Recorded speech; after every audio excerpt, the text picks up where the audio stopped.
નમસ્કાર મિત્રો, Andy Gohil YouTube ચેનલમાં તમારું ફરી હાર્દિક સ્વાગત છે.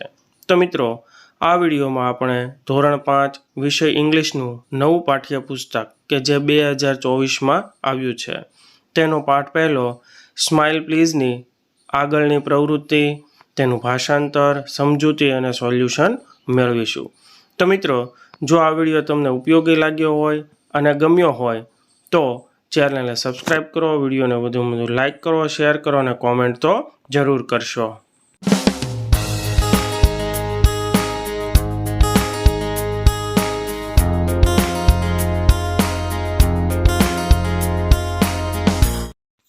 આગળની એક્ટિવિટી છે રીડિંગ એટલે કે વાંચન. તો તેની અંદર જોઈએ read the paragraph and answer the questions એટલે કે નીચે આપેલ ફકરો વાંચો અને પ્રશ્નોના જવાબ આપો. ફકરાનો ટાઇટલ છે એટલે કે શીર્ષક છે ફન ફેક્ટ્સ અબાઉટ સ્માઇલિંગ. હવે ફકરાનું વાંચન કરીએ. There are 19 different types of smile but only 6 occur when we have a good time. Smiling can boost your immune system. Smile relieves stress and it's good for health. It is easier to smile than to frown. It takes 13 muscles to smile and about 47 to frown. Babies are born with the ability to smile. Smile like a baby. તો તેનું ગુજરાતી ભાષાંતર થશે સ્મિતના 19 વિવિધ પ્રકારો છે, પરંતુ જ્યારે આપણો સમય સારો હોય ત્યારે માત્ર 6 જ પ્રકારના સ્મિત આવે છે. હસવાથી તમારી રોગપ્રતિકારક શક્તિ વધી શકે છે. સ્મિત તણાવ દૂર કરે છે અને તે સ્વાસ્થ્ય માટે સારું છે. ભવા ચડાવવા કરતાં હસવું સહેલું છે. સ્મિત કરવા માટે 13 સ્નાયુઓ અને ભવા ચડાવવા લગભગ 40 સ્નાયુઓ જોઈએ છે. બાળકો સ્મિત કરવાની ક્ષમતા સાથે જન્મે છે. બાળકની જેમ સ્મિત કરો. હવે ફકરાના આધારે પ્રશ્નો અને તેના જવાબો જોઈએ. પહેલો પ્રશ્ન છે હાઉ શુડ વી સ્માઇલ? તો તેનો જવાબ છે we should smile like a little child. બીજો સવાલ છે find similar word for warriors. તો તેનો જવાબ છે ડિફરન્ટ. ત્રીજો સવાલ છે how many types of smile? તો તેનો જવાબ છે there are 19 types of smile. ચોથો સવાલ છે list out 3 benefits of smile. તો તેનો જવાબ જોઈએ benefits of smile it relieves stress, maintains good health and also keeps relationships good. પાંચમો સવાલ છે smiling can boost your immune system, true or false? તો તેનો જવાબ છે ટ્રુ. આગળ જોઈએ fill in the blanks the feelings given in the mood matter. એટલે કે ખાલી જગ્યામાં લખો કે જ્યારે તમારી સાથે કોઈ બનાવ બને છે ત્યારે તમે શું અનુભવો છો તે. તો તેના માટે કેટલાક ઉદાહરણો આપ્યા છે તે જોઈએ. When you meet your friends you feel. તો તેની સામે આપ્યું છે હેપી એટલે કે જ્યારે હું મારા મિત્રોને મળું છું ત્યારે હું ખુશ થાઉં છું. When you loose your favourite things you feel એટલે કે જ્યારે તમે તમારી કોઈ મનપસંદ વસ્તુ ગુમાવો છો તો તેની સામે આપ્યું છે સેડ એટલે કે હું દુઃખી થાઉં છું. When you go to a temple you feel એટલે કે જ્યારે તમે મંદિરે જાઓ છો ત્યારે તમે અનુભવો છો તો તેની સામે આપ્યું છે કાલ્મ એટલે કે શાંતિ. When you do not study for test you feel. તો તેની સામે આપ્યું છે વરીડ એટલે કે હું ચિંતિત હોઉં છું. હવે તેની જેમ આગળની ખાલી જગ્યાઓ પૂરવાનો પ્રયત્ન કરીએ. તો તેમાં પહેલું છે when you get gifts you feel એટલે કે તમને જ્યારે કોઈ ભેટ કે સોગાત મળે ત્યારે તમે અનુભવો તો તેમાં આવશે હેપી. બીજું છે when you play with your friends you feel એટલે કે જ્યારે તમે તમારા મિત્રો સાથે રમતા હો ત્યારે તમે અનુભવો તો તેમાં પણ હેપી આવશે. ત્રીજું છે વેન સમવન સ્કોલ્ડ્સ યુ ફીલ એટલે કે જ્યારે તને કોઈ ખીજાય ત્યારે તું અનુભવે તો તેમાં આવશે સેડ એટલે કે દુઃખી. ચોથું છે when you have lots of work you feel એટલે કે જ્યારે તમારી પાસે ખૂબ જ કામ હોય ત્યારે તમે અનુભવો છો. તો તેમાં આવશે વરીડ એટલે કે ચિંતા થાય છે. પાંચમું વાક્ય છે when your friend does not help you you feel એટલે કે જ્યારે તમારો મિત્ર તમારી કોઈ મદદ ન કરે ત્યારે તમે અનુભવો છો.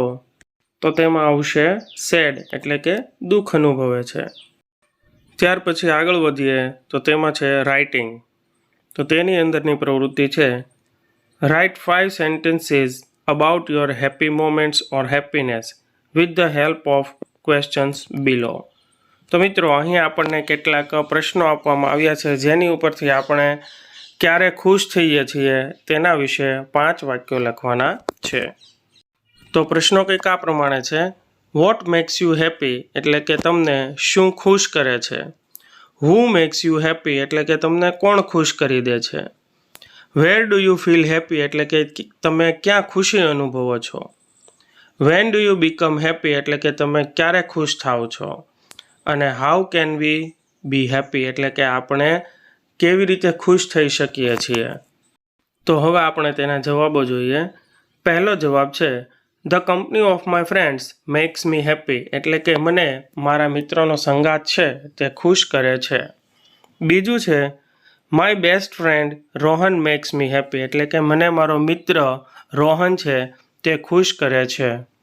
ત્રીજો જવાબ છે I am feeling happy when I am at my home એટલે કે જ્યારે હું મારા ઘરે હોઉં છું ત્યારે હું ખુશ હોઉં છું. ચોથું છે when I get first rank in the class I get happy એટલે કે જ્યારે મારા ક્લાસમાં પહેલો નંબર આવે ત્યારે હું ખુશ થાઉં છું. અને પાંચમો જવાબ છે we can be happy by helping others એટલે કે આપણે બીજાની મદદ કરીને ખુશ રહી શકીએ અથવા થઈ શકીએ છીએ.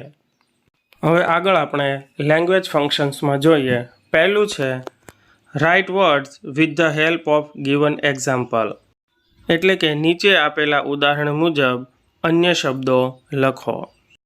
તો મિત્રો અહીં જે આપણને ચિત્ર આપેલું છે તેમાં પહેલા ચિત્રમાં એક બિલાડી આપી છે અને તેની બાજુનું ચિત્ર છે તેમાં એક કરતાં વધારે બિલાડી આપેલી છે.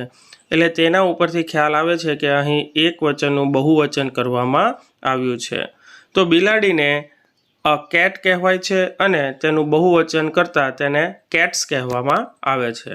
તેની બાજુમાં લેમ્પનું ચિત્ર છે તો એક લેમ્પ હોય ત્યારે તેને અ લેમ્પ કહેવાય અને જ્યારે એક કરતાં વધારે હોય ત્યારે તેને બહુવચનમાં બદલી અને લેમ્પ્સ શબ્દ લખવામાં આવે છે.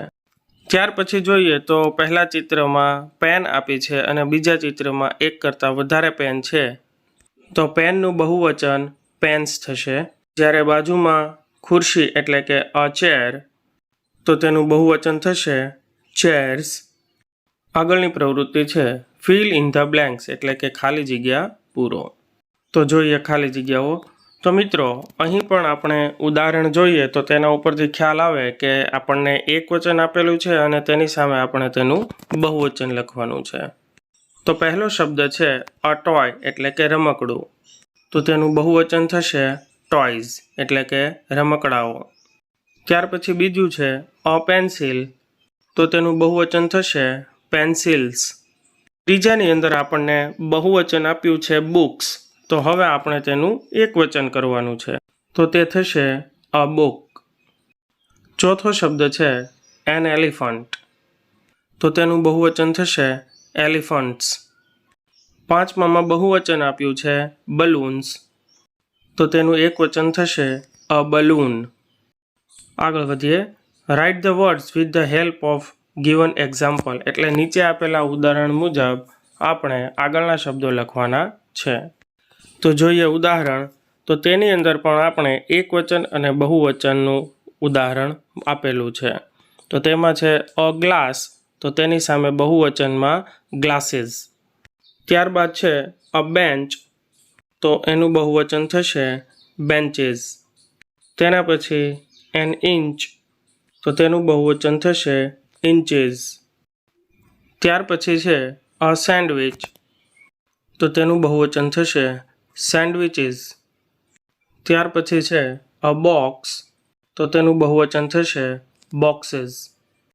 તો મિત્રો અહીંયા આપણે જોઈ શકીએ છીએ કે જ્યારે આપણે પહેલા ઉદાહરણ મુજબ એકવચનમાંથી બહુવચન એટલે કે સિંગ્યુલરમાંથી પ્લુરલ કર્યું ત્યારે તેમાં શબ્દની પાછળ ફક્ત આપણે એસ લગાડેલો હતો.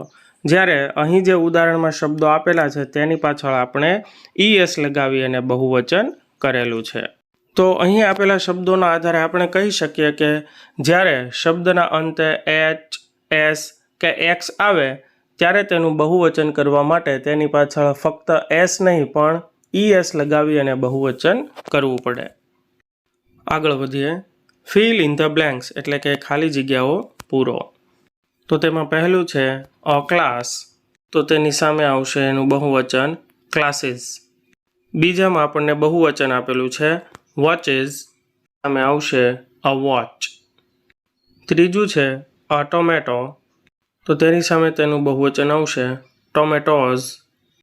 ચોથામાં આપણને બહુવચન આપેલું છે બસીસ, તો તેની સામે તેનું એક વચન આવશે અ બસ. પાંચમું છે અ ફોક્સ, તો તેની સામે આવશે ફોક્સીસ.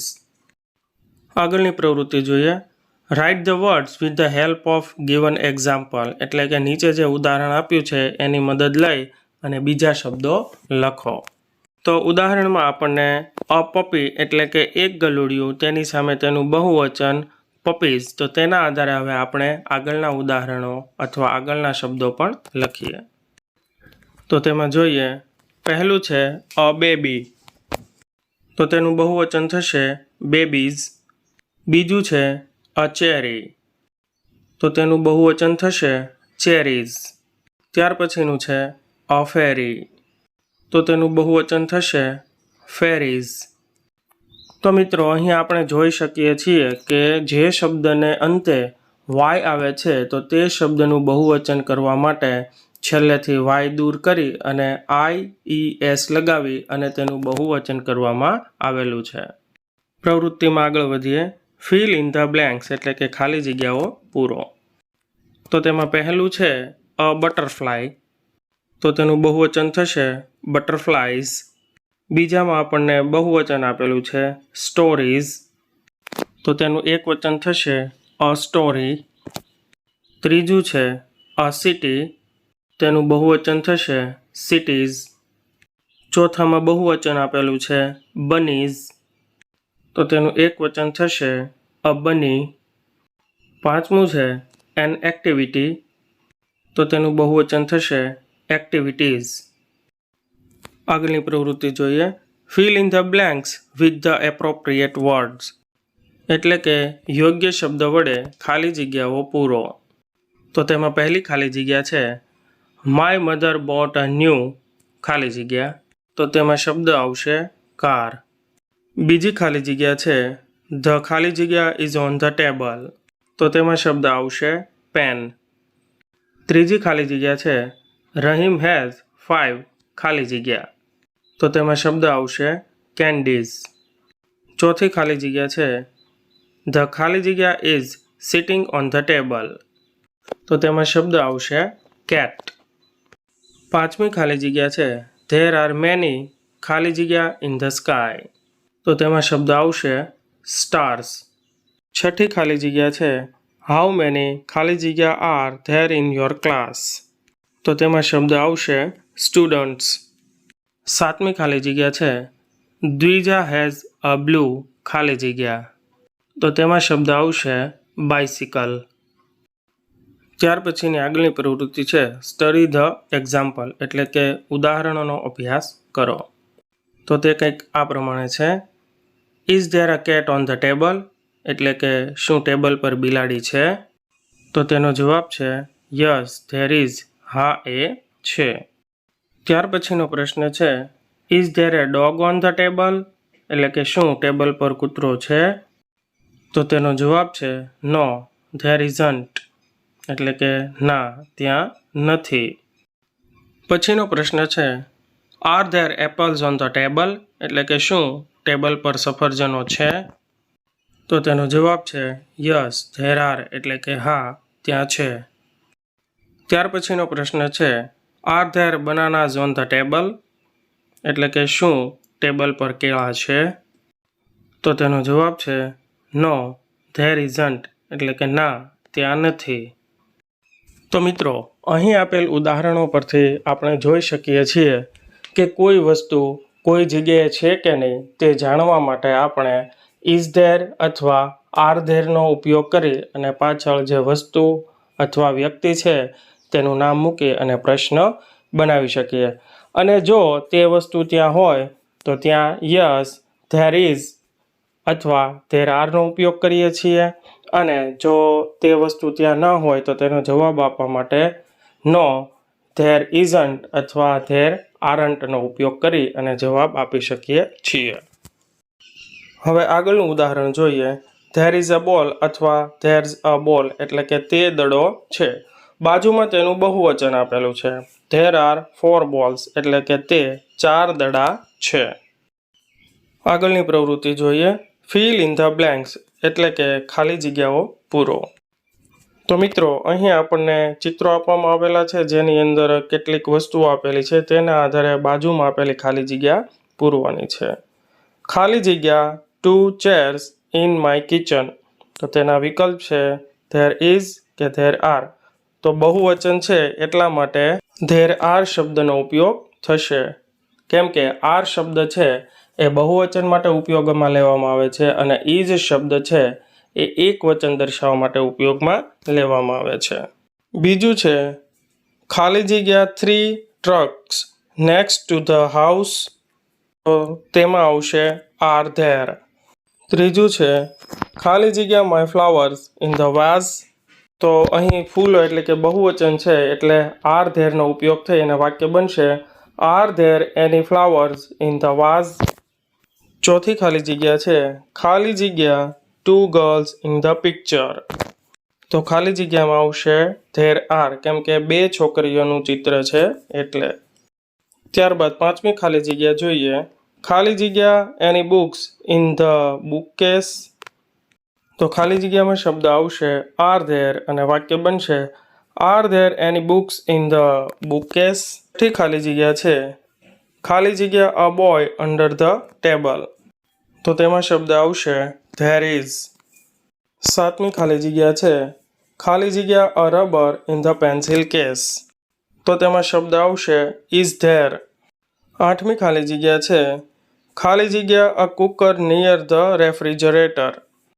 તો તેમાં ધેર ઇઝ શબ્દ આવશે, કેમ કે એક વચન એટલે કે ખાલી એક જ કુકરની વાત કરવામાં આવી છે એટલે.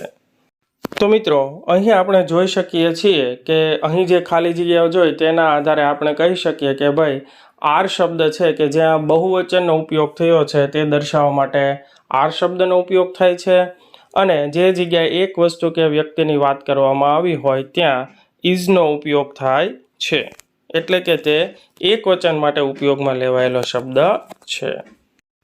ત્યાર પછીની પ્રવૃત્તિ છે સર્કલ ધ કરેક્ટ સ્પેલિંગ, એટલે કે નીચે આપેલા સ્પેલિંગમાંથી સાચા સ્પેલિંગની ઉપર ગોળ કરો. તો પહેલી સ્પેલિંગ છે પ્લીઝ. તો તેમાંથી સાચી સ્પેલિંગ આવશે સૌથી પહેલી છે તે PLEASE પ્લીઝ. બીજામાં કાઉની સ્પેલિંગ આપેલી છે તો તેનો સાચો સ્પેલિંગ થશે CALM. ત્યાર પછી હેપીની સ્પેલિંગ આપેલી છે તો તેમાં સાચો સ્પેલિંગ છે HAPPY હેપી.